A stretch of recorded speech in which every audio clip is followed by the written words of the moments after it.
So my son just called and said that his school just brought him to a protest. So he's currently at a fucking protest. I'm fitting to go rage. Who the fuck said you could bring my child to a protest? Any of our kids to a protest. They see what's happening today. Bringing kids out there now. Purposely in schools. Washington State. Send this out. Washington State sending their kids to protest. I'll see you soon. Dear international community, now you know the reason we cannot just stand up to this administration. We will literally be in the freaking head. We are not okay here. Let's just go ahead and remove activists from your bio, shall we? White women, let me ask you a question real quick. What did you think a revolution would look like? What did you think it would entail? Did you think it would be sitting in the comfort of your home, wearing your Handmaid's Tale costume, sporting your blue bracelets, and writing strongly worded emails? One of my favorite mutuals, Hawk, posted a video where he said that white people have to change this. You created it and you alone have the power to fix it. And the comment section of that video was flooded with, how? How do we do it? What do we do, Hawk? I'll tell you what you do. Invoke the mindset of your ancestors. Act like there's a bunch of black people that want equal rights. Invoke the mindset of your ancestors and pretend it's a bunch of indigenous people whose land you want. At this stage in the game, anyone asking how and what do we do, it is willful and deliberate ignorance. The Ukrainians have shown you what you need to do. The French have shown you what you need to do. Black people have shown you what you need to do. Just admit that you're afraid. I can respect that at least. Now, if you'll excuse me, while you all are trying to figure out what to do, I've got to get to work and help get jobs for all of the people that have been displaced under this administration. You know, seeing so many white people today struggling with what happened yesterday in Minnesota, I want you to think about that for a second. Because that's what black people in this country since 1619 have been treated like. Generation after generation after generation after generation. Whipped, beaten, put in trees on church and said we're a Christian nation. Having a clause in the Constitution that says you were only worth 3/5 of a white man. Paying municipalities in Charleston, South Carolina to chain their slaves and then to put salt in the wounds after they whipped them. Segregation, Jim Crow, not having the right to vote. Having your great-grandparents put in a will. Having your house redlined. Having your house appraised at a different price. Being called the N-word. Not getting a job because your name might sound black. Having to give the talk to your kids for when a white cop pulls you over, you know, just because you might be a criminal. Now, I want you to think about your reaction to what happened yesterday in that context. Because too many of you people that are losing your shit over what happened yesterday are the same people that are unwilling to have that conversation with people in your own life. Because it's going to jeopardize your white privilege. You don't want to talk to your brother or your mom or your dad or your cousin or your uncle or your aunt because it's going to be weird next time I see them. Oh, they're going to unfriend me on Facebook. They may not come over for Thanksgiving. So what? Who cares? Are you going to take a stand or are you just going to be complicit in what's happening in this country? Hello guys, it's in the evening over here. The sun is yet to set, but we thank God for the gift of life. When the sun rises, when the sun sets, we thank God for the gift of life. We thank God for everything. We don't take it for granted. Now, somebody needs to talk about this, and I know it's not in my place, so I'm gonna let me know in the comment section. White people are complaining that black folks are not helping them protest. So as a black American who is watching this video, what advice do you have to give them? What can you tell them? Because for the longest time, black people presented to you somebody that you could trust, somebody that promised the growth of the United States. But because of white supremacy, you didn't want to listen, because you thought that when you gave it to a black person, you are going to lose your identity and how the United States is going to be seen. I mean, when you try to look at comparatively what Mr. Donald Trump has done and what Barack Obama achieved, at least Barack Obama is a black person that has showed, that if we give certain type of people power, they can show us something different. And I think it's not even about being black or white, but because people knew who Mr. Donald Trump was, and people didn't make the right decision. Despite the fact that they know who Mr. Donald Trump was, they still never made the right decision. Or probably we could have had a white person who maybe was better than Trump, but Mr. Donald Trump didn't make the right decision. First of all, one thing that Trump did to trick you all white Americans, it tapped into your fears. It tapped into your vulnerability. And what was your vulnerability? Your vulnerability was the idea of losing your identity, the idea of a non-white person running the United States. And so out of fear, you voted against your own interests, because they lied to you that you are losing you are losing yourself. And what self are you losing? White supremacy. You're losing your image. And what image are you losing? White supremacy. Right now, everything is going the opposite direction. And you all out there trying to ask, why isn't black people coming to join us all these protests and ICE raids that are going on in the midst of every crazy thing that the United States is going right now? So somebody tell them in the comment section why black folks are resting, why black folks are remaining back at home, why black folks are joining all these all those groups that you all wanted, and you all want black folks to join them. So please let me know what you think about this. I'm your host and presenter YouTube Stories, but until then, let's watch the video. I'm gonna be back with my thoughts and commentaries in regards to this. So let's keep watching. This is what happened in Germany. First they came for the immigrants, but I wasn't an immigrant.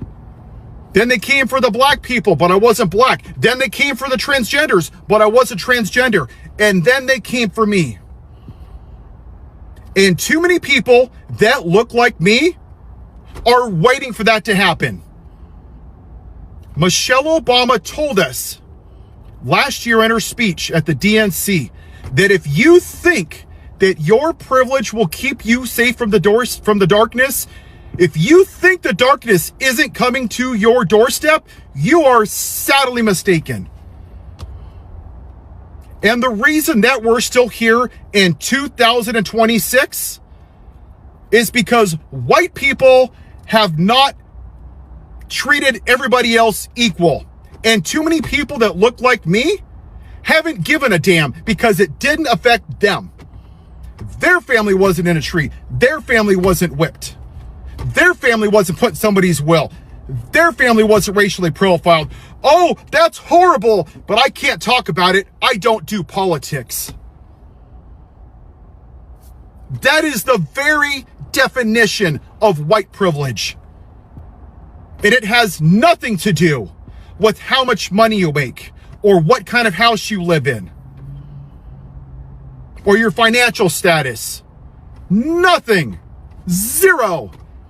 In fact, if you go look at the slave trade in the South and you look at some of the black population today, you're going to see it's very similar because of generational poverty.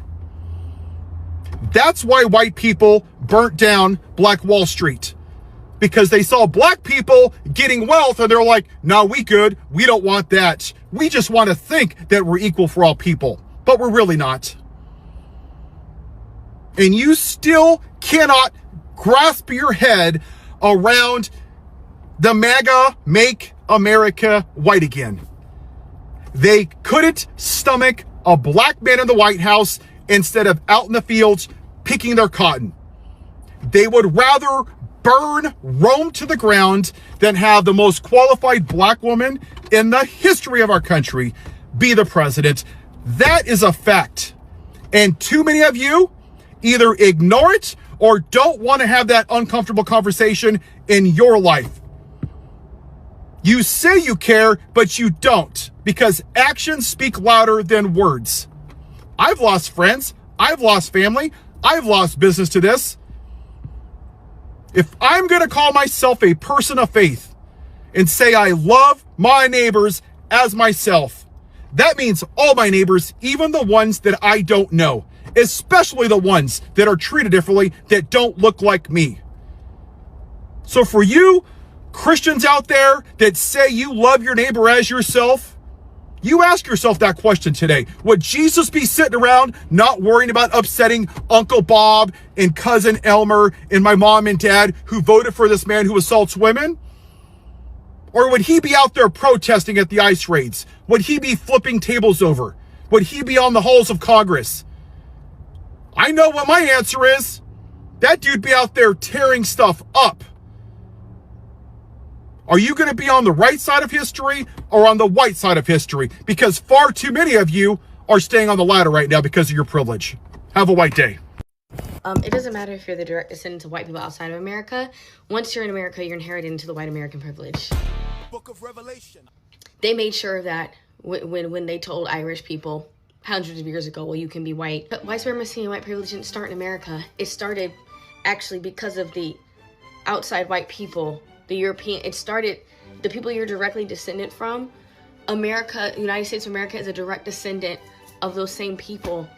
White America didn't exist until these people colonized and where they come from. You experiencing violence at the hands of a white government outside of America and you are white people, it's still not the same. It's not the same because that's a homogenous society. I'm talking about white people not experiencing and seeing themselves be victims of trauma and violence like this within the context of being around people of color and black people. Yes, it could be a white Russian person and a white Ukrainian person, and the Russian person can be like, man, fuck you, Ukrainian person. But the moment that the black person is in the situation, the context shifts.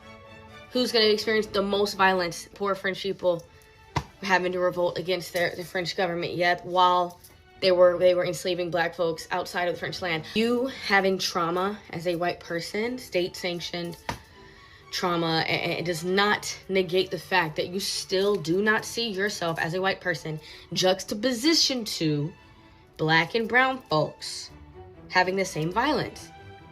Juxtaposition in context. Even the way you being a white immigrant is treated differently. Like, what are we talking about? Your environment shifts and therefore so do your privileges.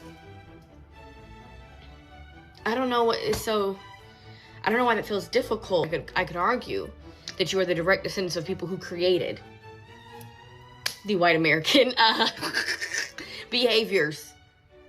This is your baby. This is your cousins. These white American folks over here is your cousins. You just don't like them. You annoyed by them. You're like, oh my God, here they go over there because they wild out a little more and they loudmouth and they young, but they your cousins, baby. On this note, you might have been descendants of white people that have experienced violence at the hands of other white people, but you're not white people that have experienced violence, systemic, state-sanctioned violence at the hands of black and brown people. That is different. So therefore, the relationship between you as a white person, regardless of your ethnicity, with black and brown folks, regardless of their ethnicity, and the violence that both groups receive, who they experience violence from, is different. You don't have to be white American or come from the founding fucking fathers from 400 years ago to still inherit all of that bullshit. Thank you. The fact that we have to fear for our own safety when we want to make the world a better place should be very telling of the kind of world we live in.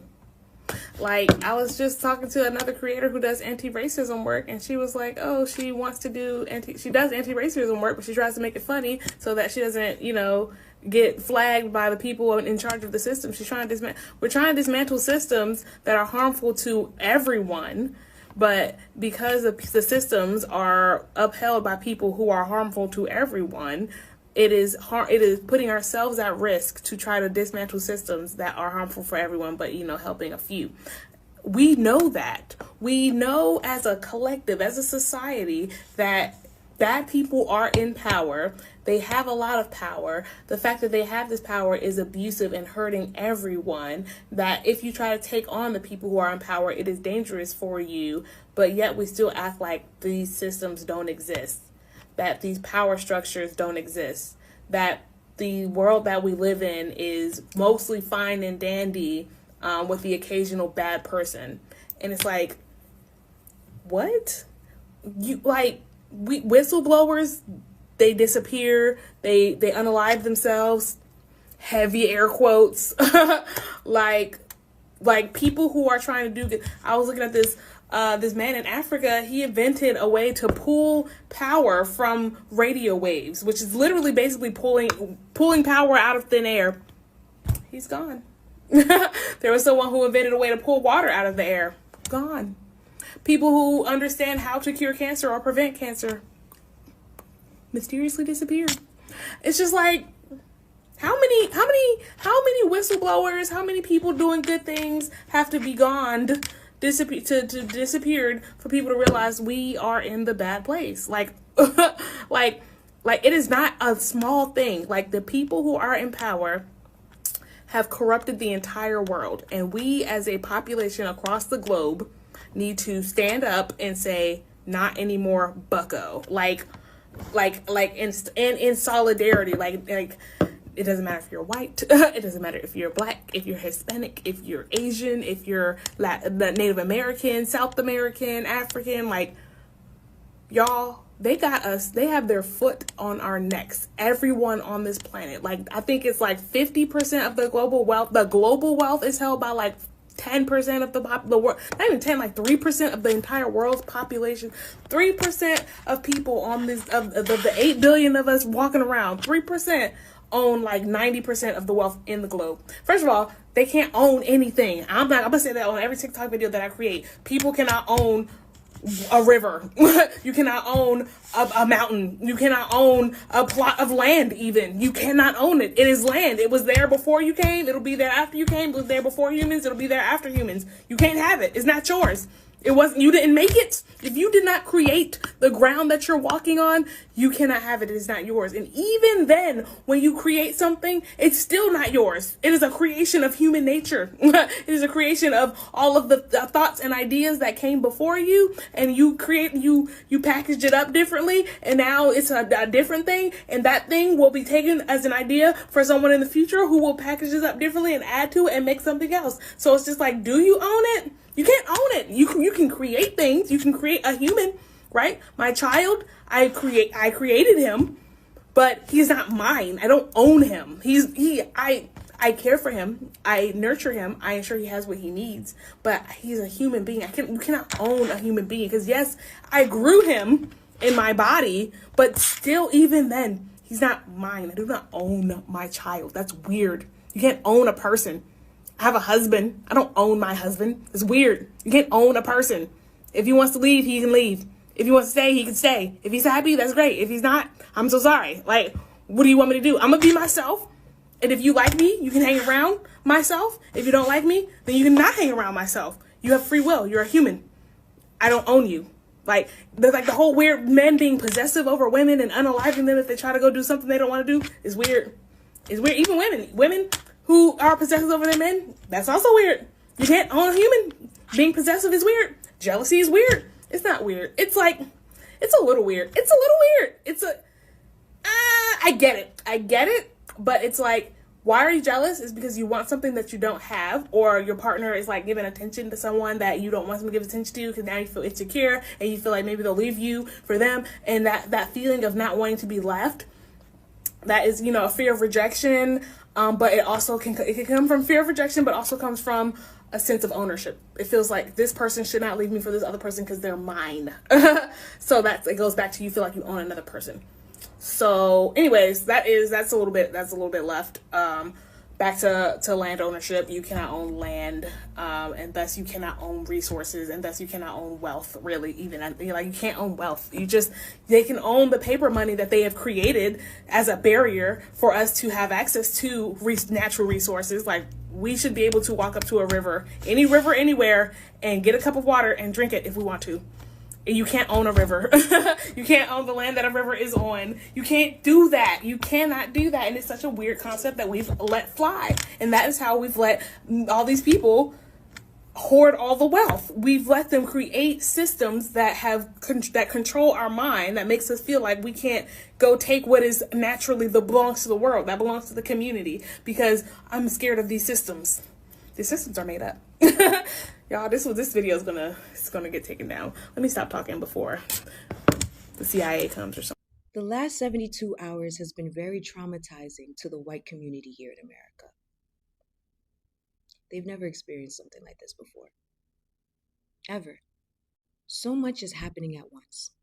Not just the incident itself, the brutal murder, the brutal execution by ICE agent to an American civilian, unarmed. Right?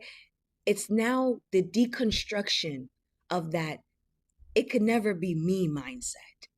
It'll always be them. It could never be me or someone who looks like me. It's only them. And I can imagine how difficult this must be for you right now. For white people, though. Only for the white community here in America. See, the Black Americans, the Black immigrants, the Black migrants, we know this feeling all too well. All too well, considering the same place in which your white woman got her face blown off, 4 blocks away, our Black George Floyd got kneeled on to the point of suffocation. We know. And to think, if only back then, the white community would have collectively joined our efforts in trying to gain justice for George Floyd, maybe Renee would still be here. But we can't play shoulda, coulda, woulda, can we? When it was Breonna Taylor who got shot, sleeping on her couch in her house, we didn't get any collective effort from you. When it was Tamar Rice who got shot for playing with a toy gun, we didn't get any collective effort from you. When it was Trayvon Martin who got shot and killed because he had an Arizona can and some Skittles, we didn't get this collective effort in trying to stop and end brutality via government backed law enforcement, military enforcement, any of the sort. You didn't care because that mindset of it's not me, it's them. Oh, it had a hold on you. It had a hold on you. In the words of Lyndon B. Johnson, if you can convince the lowest white person that it's the Black person that they need to worry about, they won't notice that it's the white man, the rich white man that's picking their pocket. And now the veil has fallen. It's fallen. And now you're realizing, you're experiencing the same grief, the same hurt, the same anger that Black America, that the colored people here in America, that the immigrants and migrants here in America have been dealing with at the hands of you. You. Because you didn't care about innocent souls. You only cared about white lives. It's time for you to catch up, white America. It's time for you to catch up. So now you guys have Renee Nicole Good. Say her name. Say her name. Time to catch up to us. Time to catch up. I don't know what's more aggravating at this point. Y'all sitting here in 2026 not understanding what martial law is because you need the dictator to tell you that that's what he's doing instead of looking around you and realizing that you're already in it. Or the fact that I found out that white women are out here co-opting Say Her Name for Renee Good's murder, but y'all didn't give a damn about Keith Porter, the man that was killed by Border Patrol agent off duty at that while he was celebrating during New Year's Eve. Y'all ain't marching for him. You're marching for that white woman. And you're doing it under a hashtag that Black women had to make up because our names were getting ignored when police brutality came knocking at our doors.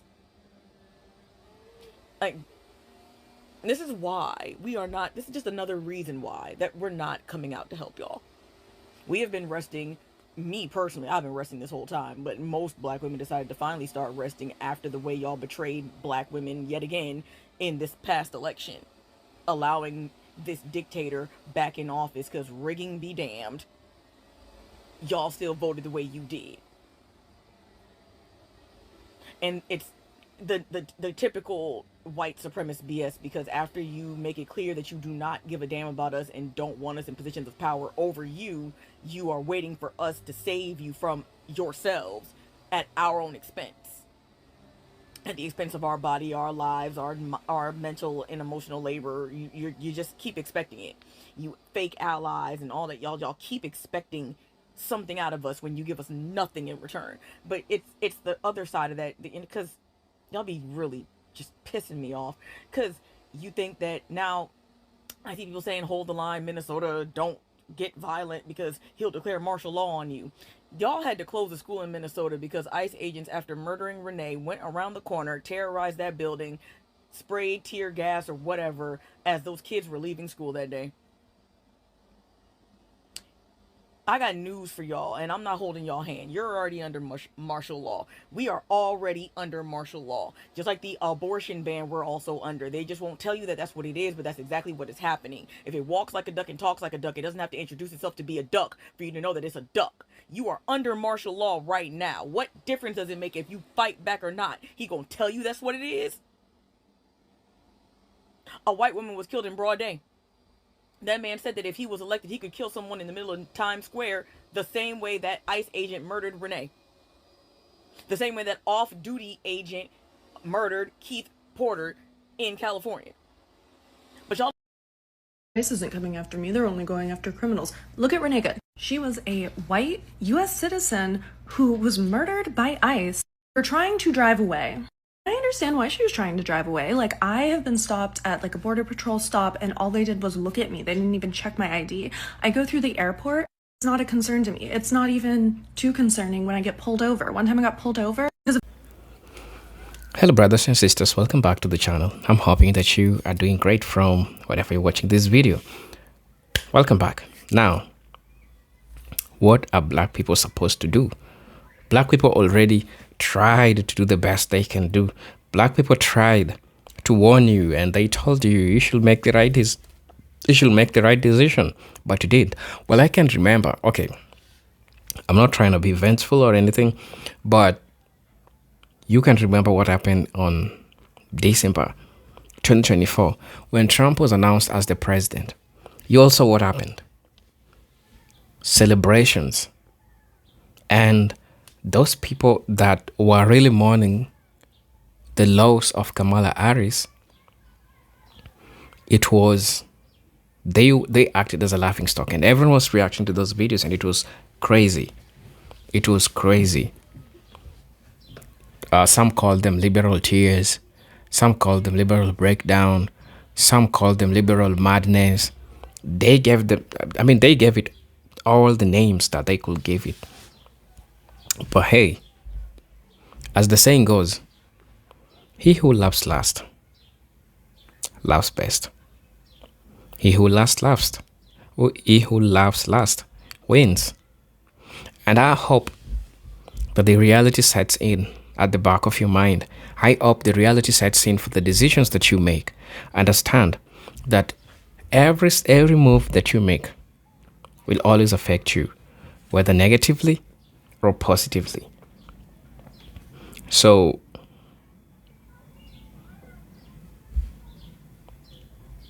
you gotta take care of that.